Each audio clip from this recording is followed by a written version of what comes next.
myself Shivani Kumari from A1 batch. A1 batch class कौन सा है? 11th.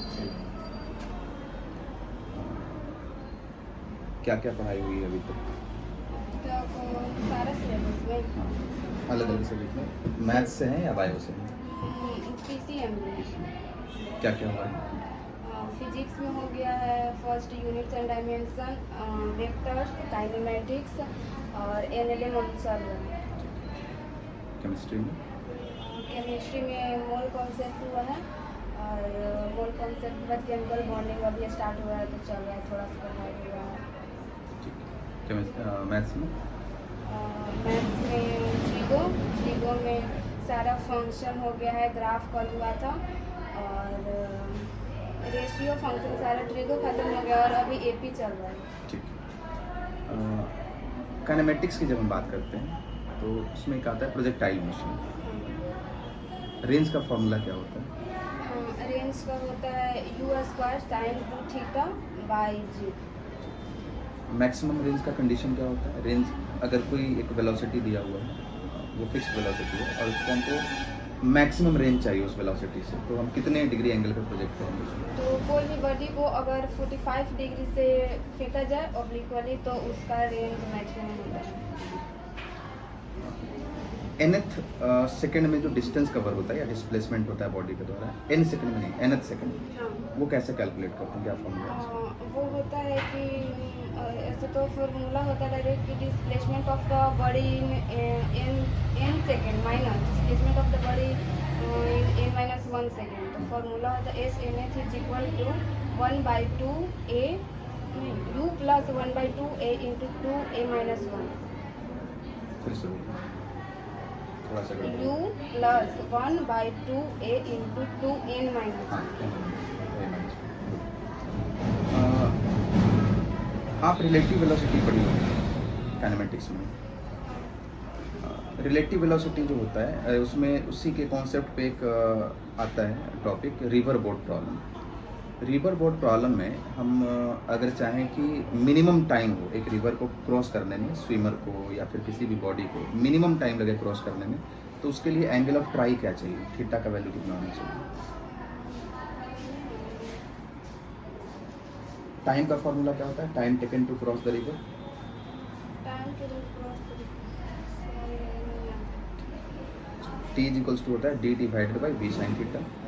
और टाइम मिनिमम चाहिए ना, तो साइन थीटा का वैल्यू क्या होगा? Maximum 90 degree. 10th में कितना मार्क्स था आपका? क्या टोटल परसेंटेज? हाँ, टोटल परसेंटेज 92.6. 92.6. और जहाँ तक मुझे पता है कि आप जो सिस्टर रहती हैं यहाँ पे और खुद से खाना भी बनाती हैं और पढ़ाई भी करती हैं, तो इससे हम कुछ पूछना चाह रहे हैं ताकि दूसरे बच्चे को ये मिले, कुछ आइडिया मिले या इंस्पिरेशन मिले. तो ये कितना डिस्टर्बेंस होता है खुद से काम करने में? क्योंकि अभी जो मोस्टली 10th तक बच्चे होते हैं वो अभी सिर्फ पढ़ाई करते हैं, उनको घर पे सारा चीज़ मिलता है, खाना बना कर मिलता है, सारा कपड़ा धुल करके मिलता है. लेकिन वही बच्चे 11th में जाते हैं तो फिर उनको सारा मैक्सिमम काम खुद से करना होता है. तो इससे कितना डिस्टर्बेंस होता है आपको पढ़ाई में? शायद 10th में भी आप खुद से ही सारा चीज़ करती थी, 10th में खाना बनाती थी खुद से, 10th में घर पे थी. तो अभी आपको क्या लग रहा है, कुछ डिस्टर्बेंस हो रहा है पढ़ाई में या आप मैनेज कैसे कर पा रही हैं उसको, ये बताइए. डिस्टर्बेंस तो होता है क्योंकि सिलेबस बहुत हार्ड हो जाता है, कॉन्सेप्ट ये सब भी सारा डिटेल से पढ़ना रहता है, 11 12 2 साल में कंप्लीट करना है, इंटर का परीक्षा देना, तो डिस्टर्बेंस तो होता है थोड़ा मोड़ा काम ये सब में. फिर काम से माइंड भी काम की तरफ चला जाता है तो फिर पढ़ाई की तरफ सेटअप करने में बहुत टाइम लग जाता है. तो कैसे थोड़ा मैनेज करती हैं disturbance होता है. उसको कैसे मैनेज करते हैं या उसको मिनिमाइज कैसे करेंगे आप? हम मिनिमाइज करने का तो एक ही तरीका है, टाइम पे सारा होना चाहिए. माइंड सेटअप करके अगर टाइम से चलेगा तो सारा काम भी हो जाएगा, पढ़ाई के लिए भी टाइम बच जाएगा. लेकिन एक है कि मतलब जो टाइम काम नहीं करना पड़ता तो एक्स्ट्रा टाइम मिलता तो एक्स्ट्रा में एक्स्ट्रा और ना पड़ता है. अच्छा, कई बच्चे ऐसे होते हैं जिनको काम नहीं करना पड़ता है और फिर भी वो टाइम वेस्ट कर रहे हैं, मार्केट घूमने चले जा रहे हैं या फिर और कुछ घर पे बैठ कर टीवी देख रहे हैं या फिर ये कर रहे हैं. ठीक है, मैं ये नहीं कहता कि देखना बुरी बात है, ठीक है, बट वो एक्स्ट्रा टाइम वेस्ट करते हैं. ठीक है, एक लिमिटेशन में हो तो अच्छी बात है, बट वो एक्स्ट्रा टाइम वेस्ट करते हैं. तो 10th में आपके साथ ऐसा हुआ था जब सारा चीज़ खाना वाना बना करके मिल रहा है, सब कुछ ये हो रहा है, तो 10th के बच्चों को आप क्या कहना चाहेंगी? अपने से क्लास जो जूनियर है उनको क्या कहना चाहेंगे कि उसको वो कैसे करें, उसको मैनेज? जो टाइम वेस्ट कर रहे हैं हाँ, आपने पहले किया? आपको ऐसा महसूस होता है कि 10th में आपने टाइम वेस्ट किया था? नहीं। नहीं। तो वो कैसे नहीं हुआ, या टाइम वेस्ट जो बच्चे जिनको लत लगा हुआ है टाइम वेस्ट करने का, या पढ़ाई पे जो उतना कंसंट्रेशन टाइम नहीं दे पाते हैं, तो उनके लिए क्या करना चाहिए, वो कैसे करें? पहली बात तो है फ्यूचर को सब देख के करना होता है। गोल को जो चाहिए वो अगर पहले से सिलेक्ट कर लेंगे कि हमको जो करना है वो हमको करना ही है, टाइम वेस्ट होगा ही नहीं। माइंड पहले ही गोल पे सेटअप रहेगा तो माइंड टाइम तो वेस्ट होगा ही नहीं। जो बच्चे ऐसा करते हैं मतलब वो शायद गोल पे अपना फोकस ही नहीं करना चाहते हैं, या टाइम वेस्ट करना जैसे तो कोई मतलब टाइम वेस्ट करना क्या, पढ़ाई के अलावा भी जो चीज़ कर रहे हैं तो उस पर हर एक का लिमिट होता है। अगर टीवी देख रहे हैं तो टीवी में इंटरेस्ट है तो फिल्म इंडस्ट्री में जाएंगे, तो हर एक चीज़ का एक है। पढ़ाई पे है तो थोड़ा पढ़ाई भी कर ले, टीवी भी देख ले, तो टाइम वेस्ट ना करें। जिसको जिसमें इंटरेस्ट है उस पर टाइम दे, लेकिन हर चीज़ पे थोड़ा टाइम देना चाहिए। अच्छा, हम लोग जो बिलोंग करते हैं वो एक मिडिल क्लास फैमिली से या लोअर क्लास फैमिली से बिलोंग करते हैं। इसमें घर पे रह करके पढ़ाई करना, कई लोग जो होते हैं वो एक कंबाइंड फैमिली से बिलोंग करते हैं जिसमें सभी लोग 10-12 सदस्य रह रहे हैं या 15 सदस्य रह रहे हैं। तो इसके बारे में आपका क्या ख्याल है कि इसका एक एडवांटेज और एक डिसएडवांटेज बताइए?